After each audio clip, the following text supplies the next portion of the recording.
Hey friends, Mario here.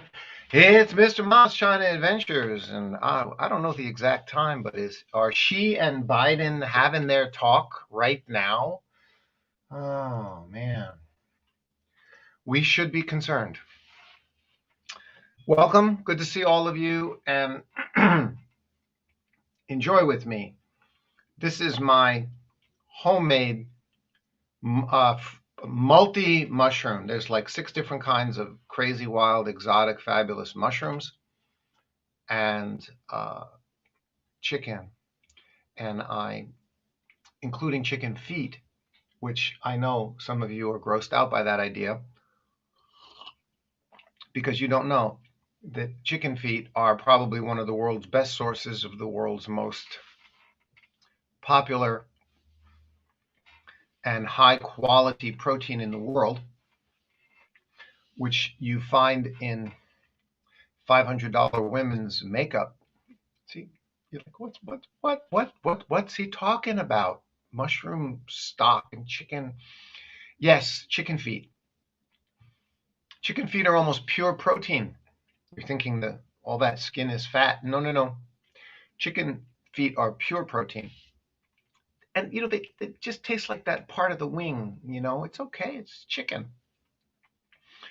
And chicken cartilage and other kinds of meat cartilage, which would include beef and pork, but chicken and beef, I think, are the two most popular and well known, are collagen protein. Yes, that's right. Hey, Kevin, how you doing? Collagen protein. Collagen is also, this type of protein is extremely high in the amino acid glycine, and this is the amino acid that's really, really good for you. So I'm having my chicken. This is a traditional Chinese. I bought the package of all the dried mushrooms, and you just throw them in a pot with you throw in some sherry wine and throw in the chicken feet. You can throw in chicken as well, more chicken, and make chicken soup. And then here it is. So I'm going to drink this and I'm going to live forever. I wish that you live forever too. So I have to do a live stream now, update you on a number of different things. I'm going to do this a little bit more casual, but very serious things to talk about. Here we go. I mentioned it in the headline. What are the main 3 things we're going to cover today, or 4 things? Well, I'm working on my script for the Zhonghai documentary that I just did. I just got back from Zhonghai on Hainan Island near Boao, working on the script for the new From the Soil documentary that we just shot down there with the CGTN team. Yay, go. Great team of young people, very qualified, all graduates from the Journalism and Media and Communications University in Beijing. It's a great team. We had a great time. I got back a couple of days ago. So I'm doing that on an ongoing basis while I'm sitting here. In fact, I'm looking at the script. I can't tell you too much about the script, but I'm working on the script to send to them. Meanwhile, President Biden and Xi Jinping are working on what they're working on. One can only hope. The world needs that. So we got the Xi-Biden summit. I'm going to go through some points here. We also have, I'm going to use a South China Morning Post article. We're just going to kind of like talk through it to discover the nonsense and the reality. And then we have another article that just came out in the Atlantic by Annie Applebaum, who's got the nerve to complain about the bad guys. Oh, the bad guys are winning. The bad guys are in charge. She's talking about Putin and Erdogan and Xi and who's the other guy? Oh, all the bad guys. So now we get to the theme of my live stream update. China is the largest, safe, stable, successful, and capable country on the planet, Annie Applebaum. So if that's what you call the bad guys winning, then the bad guys are winning. In the United States, the incompetent government and the healthcare system has had, pushing to 1 million people dead, Annie Applebaum.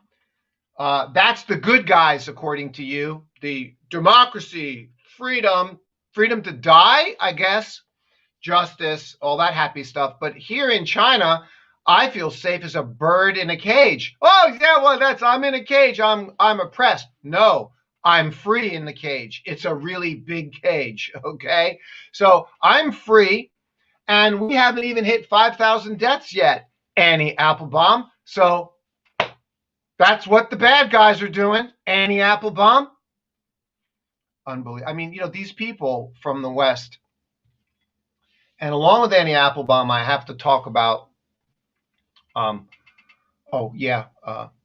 many billions of vaccines, over 1 billion vaccines that we sent overseas, which, by the way, we now know, do we not now know, that the countries who went with the China vaccine are getting back to normal. And the countries who are with all the Western vaccines, I won't even want to go into it. Okay, I'm just noting what I am noticing. Okay, see, I only mention things that are evidently, observably known to be true. Evidently observable. Okay, apodictic information. I don't rant rhetorically on idealism and ideology and politics. I don't do that. Okay. Do we see countries? My screen just sleeps. Do we see countries on the Chinese vaccine getting back to normal? Yes. And all the countries that are not getting back to normal, are they on the Chinese vaccine? No. Please watch other YouTube videos to analyze why all that might be happening. I'm not going to go into it. I'm not a virologist. I'm not a health industry expert. Not by any stretch of the imagination.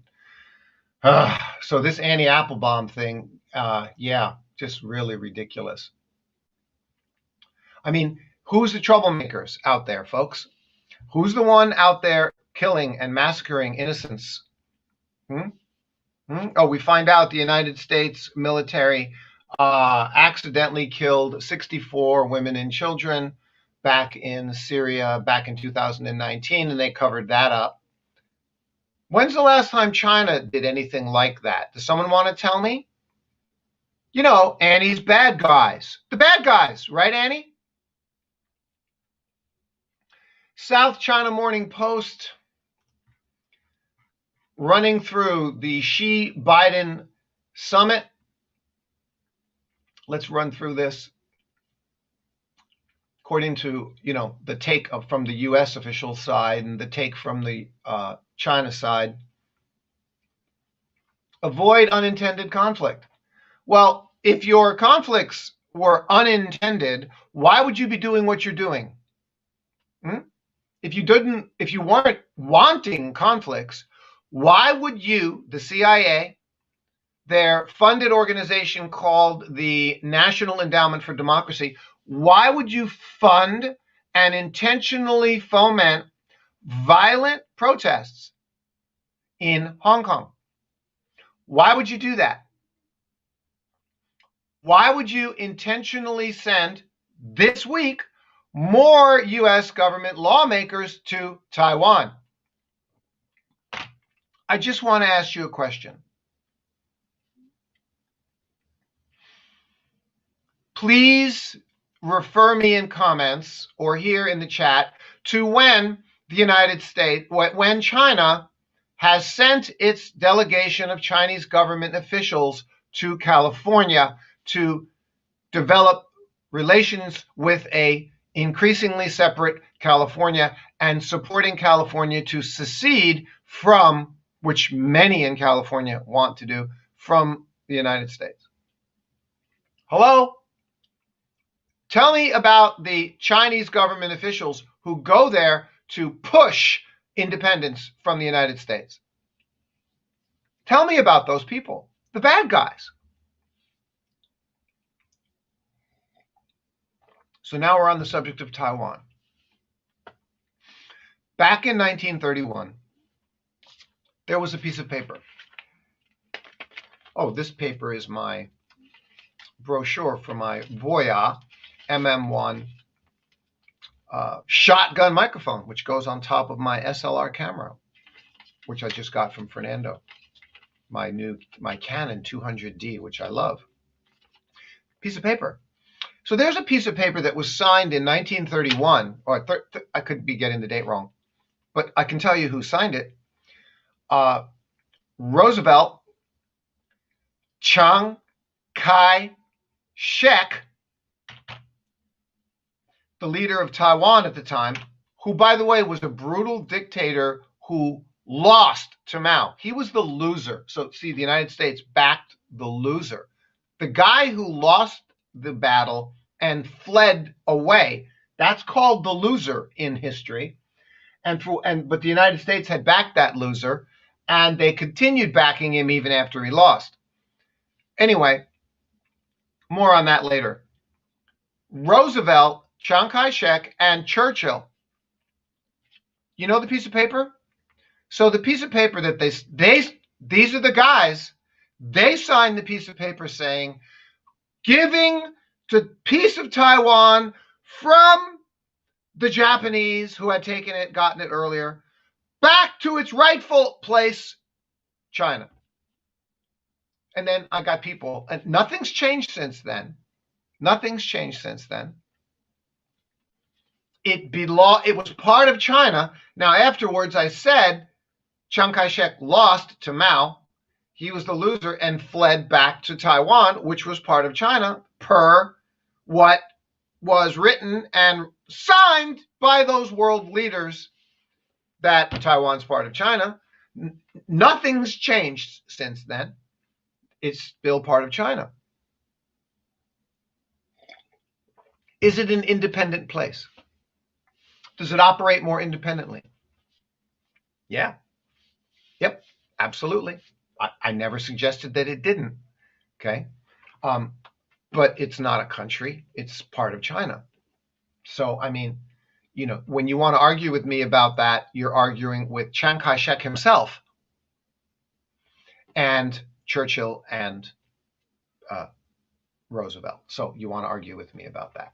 Okay. So what is the United States doing getting involved in fomenting the small number of people in Taiwan who are in the government? There's plenty of Taiwan officials who have no desire whatsoever to be separate from China. Okay? You never hear that part. So Taiwan is expected to feature in the meeting. I'm back to the South China Morning Post article. Taiwan is expected to feature in the meeting between President Biden and President Xi Jinping on Tuesday morning. Important to manage the competition. That's well said. Between the two countries, avoid an unintended conflict. That's well said. I really wish China would pull back all of its warships from the United States East Coast. I mean, surrounding the United States with warships is a pretty crazy thing for China to be doing. Sorry. Reverse that. That's what America's doing in the South China Sea. So, you want unintended conflicts, yes. So the first, virtual face-to-face will expect to last several hours. We both need to have a clear understanding of one another's intentions. I couldn't agree more. And China couldn't be more clear of what the United States' intentions are and have been for the last 2 years. The United States' intentions have been to undermine and block and screw China at every possible turn, and to do so by ugly, underhanded, fake allegations and lies and fake news, and through CIA, NED funded violence, to foment unrest and separatism in Hong Kong and Taiwan. This is the United States actions. This is what they're doing. And China just keeps chugging along economically to expand and expand and expand. China's economy is already a lot bigger than America's economy. I know you don't hear that on a GDP basis, but you see, first of all, talking about China surpassing the United States in terms of total GDP. United States total GDP is fake, okay? If I tell you that my country's GDP is $1,000, okay, and your country's GDP is $500, you with me? Okay, let's just say we have these two countries, okay? But how is it that your country's GDP is $1,000? Well, we charge $10,000 for MRIs in the hospital, and we charge $5,000 for CT scans. Well, how much does this country charge its citizens for an MRI? $250. Oh, and healthcare, yeah, $250. How much is a CT scan? $50. Okay, so you have these outrageous, artificially inflated prices in a corrupt health insurance system. You charge $10,000. You send people to the healthcare industry. How many stories have we read of people getting billed for $90,000 because they spent 3 days in the hospital? Okay, I go to the hospital. They charge me $20 a day for a bed in the hospital if I'm not feeling well here in China. And it's a very modernized hospital. I had my hernia surgery done several years ago here in China. State of the art. State of the art. I paid $2,000. That was straight pay $2,000. Before I had my national health care, which I now have because I have a green card in China. I now have a green card. Because I have a green card, I qualify for China's national health care, the blue, Yibao-Ka, the health card, health protection card. So my hernia operation, which cost $2,000 in Ruijin Hospital in Shanghai a few years ago. I had a minor little hernia. They put a patch. Very nice. Again, state of the art. They did a great job. Okay, 70% of that would have been covered if I had my Yibao-Ka health insurance at the time, which again, I didn't have it yet. Okay, so even at that, it was still only $2,000 that I paid out of pocket. You're back in America, what is it, 20,000, 50,000? Who can afford that, you know? So they've inflated the assets in America, and that's not true GDP, folks. That's fake GDP. So the real economy in China, what the UN calls the PPP, the Purchasing Power Parity economy, that's why I say to you, China's economy is already much, much bigger. And there's tons of examples of what I just explained, you know, bloated prices on everything, which leads you to thinking that you have a big GDP when you don't have a big GDP. Okay, now you got a bunch of these investment and stock guys on YouTube. I'm not going to name them because they're all really good guys when it comes to investing, looking at the markets.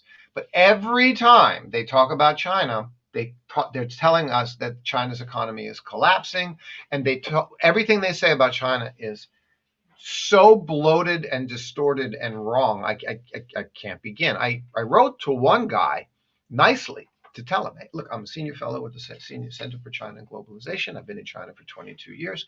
You need to understand that how you're describing things about China is it's like 90% wrong. And I'm trying to help you out here. I like your channel. Otherwise, you do a good job. You're funny. He didn't even have the courtesy to reply.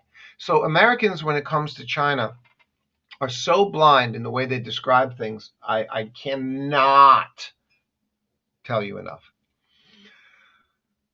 Biden and Xi, the South China Morning Post article. We need to have a clear understanding of one another's intentions. We need to not only keep channels of communication open, but to build those common sense guardrails to avoid miscalculation and misunderstanding. Couldn't agree more, President Biden. The summit will be scrutinized for signs of movement in U.S.-China relations. Hostility has not only outlasted the administration of Donald Trump, but escalated, including in, well, basically mainly. So stupid. Chinese Foreign Ministry spokesman Zhao Lijian said relations were at a critical point. No kidding. She would exchange frank views. Yeah, so listen, on the subject of frank views, how about President Xi? You tell President Biden, frankly, stop lying about China. Okay? How about just, I agree, be frank. Stop lying about China. Okay? You have created, for example, an entirely false narrative that Uyghurs in Xinjiang are, number one, being genocided, and two, are being forced into slavery. As a result of which, companies won't hire Uyghurs. Now, listen to me very carefully. They won't hire the Uyghurs not because of the slavery, but because of the political backlash that they will get for hiring the Uyghurs, even though there is no forced labor slavery. It's a fake story. So now Uyghurs have lost their jobs. You've created instability in Xinjiang. That was your goal from the very beginning, wasn't it? To create instability for China. Again, this is what you're doing. You're undermining and derailing as much of China as you possibly can, because China's rising. And that's bad, because your country is falling apart at the seams because of your corrupt, incompetent government that serves Elon Musk and Bill Gates and Goldman Sachs, and not the people. Okay? You have a government that's not doing its job, and that's also hassling, harassing, lying about, and intimidating China at every turn, blocking its main companies. I mean, if you want to do this as competition, China's no different than you. China has policies that limit competition. Okay? Fine. I get that. So if you want to do it as competition, do it as competition. It's competition. I get it. Look, if I had my country and you had your country, and I want to get jobs and you want to get jobs, and we're competing with each other, well, we're competing with each other. I get that. I have no problem with that. That's competition. Okay? But that's not vicious political lying. You know, there's a big difference. Hi, Brooke. Thanks for joining us. Both sides, Brooke just said, both sides are responsible for developing stable ties. And it's very, very true. Okay, so let's see here. Chinese Foreign Ministry spokesperson Zhao Lijian. We hope the U.S. can be accommodating to China, manage differences and sensitive issues, stick to the path of mutual respect and peaceful engagement. Well, we definitely need peaceful engagement. The United States does not have a history of peaceful engagement. The United States has a 7-year history of warmongering, massacring of innocent people. This is disturbing. This is annoying. This is not good. This is ugly. But I got Annie Applebaum in the Atlantic saying the bad guys are winning, meaning everybody else is the bad guy. But again, over the last 70 years, who has killed all of these innocent people? Okay, 70 years of warmongering massacre is at the hands of the United States. I wish it wasn't so, but it is. Okay. Last week, a group of U.S. lawmakers paid a surprise visit to Taiwan. You know, Beijing called the trip an act of provocation and dispatched a military patrol towards the Taiwan Straits to test its forces' combat readiness. Okay. See, again, the article lied to you.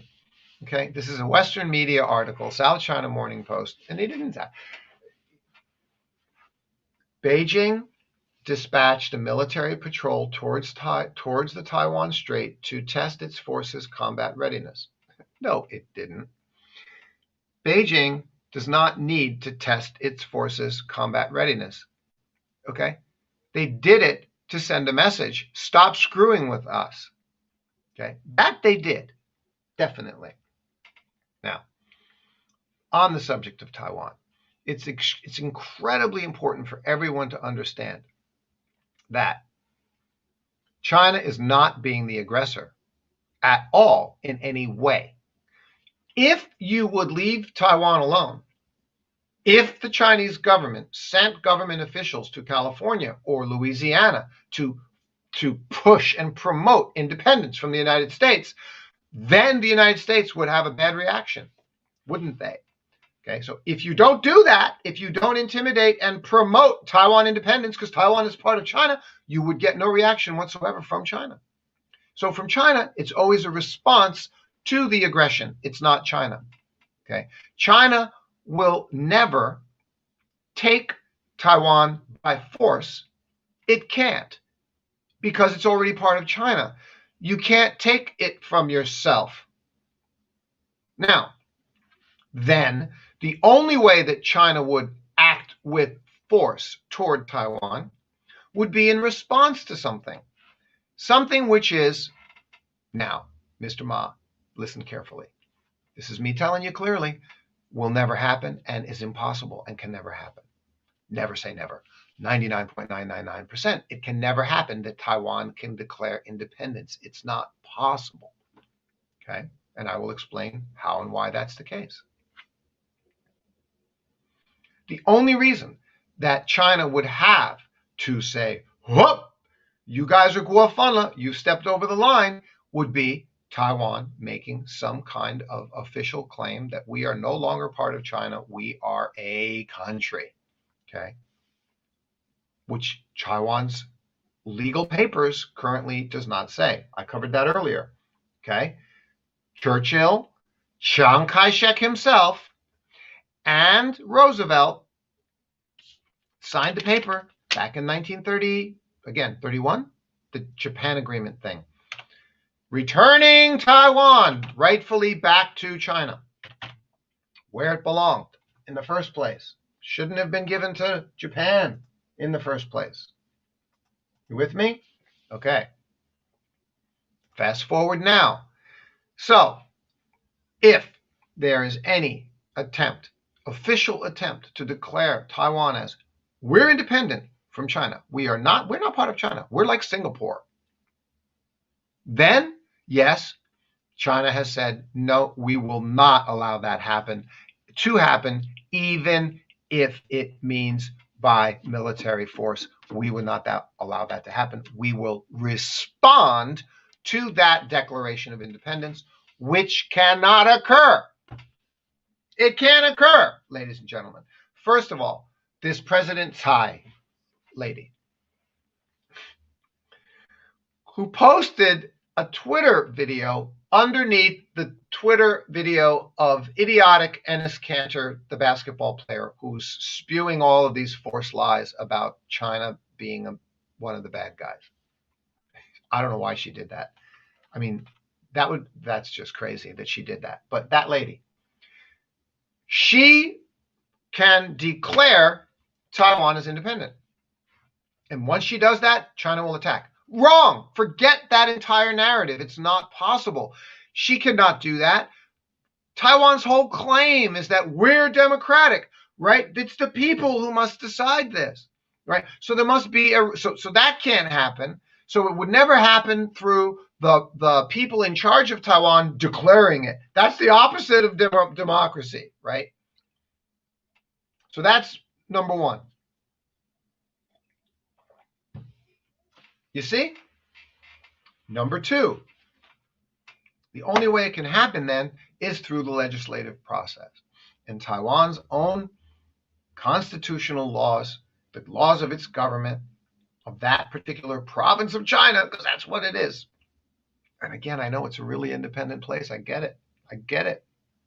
But it's still a province of China. It's still part of China. Okay. So just like Hong Kong is, and Shanghai, which is a special zone, and Chongqing, which is a special zone, and Xinjiang, which is a special zone, and Tibet, which is a special zone, and the province of Liaoning, which is this place, is a province. I mean, all of these places are part of China. So that means the only other way is the rightful way that Taiwan would have to declare independence, and which they claim by the people, okay, and through the legislature and the referendum, and it requires 75% vote in favor of independence, okay? So that's why I'm back to telling you that's impossible. So by Taiwan's own laws, it isn't going to happen. Now, James Brady is the author of The China Mirage, an amazing book on the story of China-U.S. relations from around the early 1900s through the 1930s. This book was an eye-opener, and I've never met James Brady. I would be honored to shake his hand as a fellow author on China. He just outdid everybody with this book. Go read it. James Brady, The China Mirage. His take on, when you asked him at one of his book events, because as an author book event, he's on YouTube as well. So go watch his YouTube of his author book event. It's fascinating. And he just said, eventually, look, Taiwan's going to get absorbed back into China the same way Hong Kong did eventually. We just need a few more of the old people to die. That's what he thinks is going to happen. I happen to agree with him. Now, you got to understand that that's also Beijing's viewpoint. Now, can anyone name a time for me when Beijing has ever deviated from the viewpoint that the end result here is the reunification of Taiwan completely?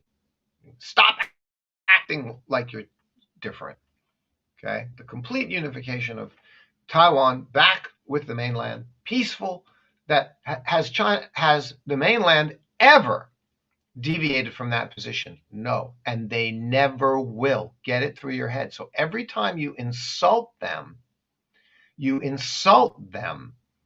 and this is what I'm sure she's going to remind Biden of. And that's why a couple of weeks ago, the United States, again, self-corrected. We abide by the one China policy, blah, blah, blah. We have no intentions. Blinken comes back after lying. Okay, Blinken comes back and says, oh, no, we support peaceful, after saying, no, we don't. Okay, so it's always intimidation and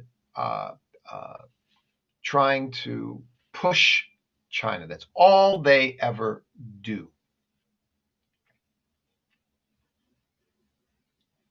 The Chinese government has repeatedly warned Washington and other countries against having formal contact, quote, treating Taiwan as a country. Yes, this is nothing new. This has been going on for decades because China is China and Taiwan is part of it, and it's not like Singapore.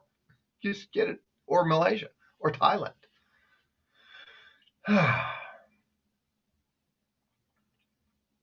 I love this.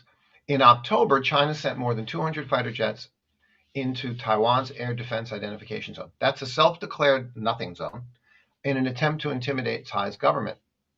Yeah, I'd say the reason is that's a good, I would have to say that's a good explanation of the reason, but what they're being told that they did isn't what they did. Okay, the air identification zone is fake. You say, they flew over Taiwan. No, folks, there's a 12-mile border around every country around their ocean, and if you cross that, you've invaded their territory. Okay, you don't do that without contacting the Coast Guard, whether you're a boat, a ship, a fishing vessel, a rich guy on his luxury yacht. If you go within the border of the internet, you're out of international waters. You're free as a bird. Do what you want. But as soon as you cross that international border, then it's our water. Okay, that's the 12-mile border. That's not what they're talking about. This thing that they created around Taiwan is their own self-invented thing, just so that they could say, oh, you're violating our line. It's like me randomly drawing a line in my backyard, which extends into your backyard, and saying every time you walk into your backyard part, which is I've drawn as my backyard, you are in my territory. I mean, it's just ridiculous. And that's what the Taiwan air defense identification zone is. On a Friday pre-call, Wang Yi, Chinese foreign minister, with Blinken, U.S. Secretary of State, supported peace and stability. But Blinken, let me tell you again. See, you said back in June, we mourn and honor the thousands of students who were massacred at Tiananmen Square. I'm going to do it again. You get no better than what Annie Applebaum gets for saying China's a bad guy. Okay, Blink, you lied when you just lied when you said that. Okay. Mainstream Western media journalists, I'm not going to say names, Google it. Mainstream Western media journalists on the ground in Tiananmen Square during the uprising in Beijing, up to and including and after the morning that the students peacefully spoke with the military and peacefully walked out of the square, reported that, along with other government ministers and ambassadors, including the U.S. ambassador at the time, Tremblay, what's his name? Skipped my mind. That's what your own government and your own Western media people reported to you happened. So why, Blinken, 30 years, 40 years later, would you say something that you know to not be true? There was no thousands of students in Tiananmen Square who got massacred and run over by tanks. There was none of that. And you already know that. So why would you say that publicly? This is like also the State Department under Pompeo. And again, I wrote to the consulate to tell them to take it down, retract the statement, that China continues the Chinese regime continues brutal and violent oppression of religions of all faiths in China. I read that standing at the Catholic Church here in Shenyang, you see. So again, another blatantly false statement, worse than blatantly false. That you do this and get away with it boggles my mind. Okay. Biden is also expected to raise concerns. Oh, I got to go, folks. Only got 5 more minutes.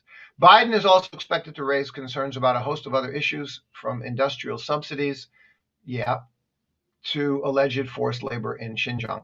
Yeah, again, this is what she has really got to, draw the line with these guys and you've now ruined the lives of Uyghurs who won't get hired by companies, not because anybody's hiring them as slaves, but because the companies don't want to get politically hassled by extremist activist people ruining their company, protesting them and all this stuff.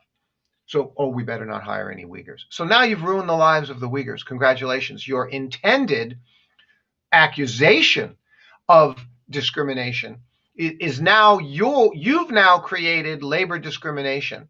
So now I called, and I did a tweet a few days ago. I call on Beijing, Chinese government, to fine and punish, according to laws, any company who racially, ethnically discriminates against Uyghurs, not hiring them. Fine them, punish them for doing that. Okay, to discriminate against Uyghurs, who are just nice, hardworking people, like all other people in China and the rest of the world, who need to take care of their families. Okay, now I gotta go. It's 12:13. I covered everything I said I wanted to cover in this live stream. Thank you for joining me. Go to Amazon and buy my books on China. I don't often tell you to do that. Go ahead. Go to Amazon, buy my books on China. Buy my first book on China, which explains how the rising middle class rose up and that there's a huge cash economy in China that still exists. Buy my second book on China, The Dragon Roars On, which continues that story, focusing on what's happening in Chinese society and its impact across the world. And you can buy the e-version of my third book on China, Something's Not Right Here, Folks, which commemorates the amazing success and experience that we had here in China from January through June, identifying and overcoming successfully the pandemic from January to June, which the vast majority of other countries in the world failed to do. To this day, now China has massively succeeded and shown the world the model. Even with the Delta variant, the biggest outbreak, all you see is, oh, there's a huge outbreak in China now. Yes, it's true. There's like 15, 20 different places where there's some infections, but everywhere there's less than 100. Dalian was the worst recently here in Liaoning province, and Dalian yesterday reported only 7 cases. So you see, in China, they got this way within 2 weeks. They just slam it down and get rid of an outbreak within 2 weeks. They've done this repeatedly in so many cities: Beijing, Shanghai, Chengdu, Xinjiang, Qingdao, Shenyang a while back, down in Fujian last month. And now the outbreak was here in Dalian. That was the worst one. You see, they just slam it down. China is the largest, safe, successful, and capable country on the planet. It is. That's the realities, folks. Be safe, be wise. Unfortunately, at this point, it's beyond true. It's so disturbing. I never knew how bad it was. I didn't realize how bad it was. 80% of what you're reading about in China in the West is distorted, incorrect nonsense. Hey, yeah, nice. I just got an interview request from Hong Kong Southern Metropolis Daily. Good. I'll respond to that. Thank you very much. That was through the Center for China and Globalization. I'll be doing that. Finally, also, thanks. I mentioned my third China book. Thanks to Skylark Publishing, who has published a beautiful, where is it? Do I have it here? No, I don't have it on my desk. A beautiful, sorry, I'd love to show it to you. I showed it to you last time. Beautiful hardbound edition of the book, commemorative edition of the book that they printed in Hong Kong. It's in Hong Kong bookstores. Thank you to Skylark Publishing for that. And many more things we're going to be doing to promote. It's all about Mr. Ma's China Adventures, promoting the terrific positive things that are happening here in China, and also along the way refuting the ugly, ugly political lies and nonsense being spewed by people. Be safe, be wise. God bless you all. And I got to go. Catch you later, friends. Bye-bye.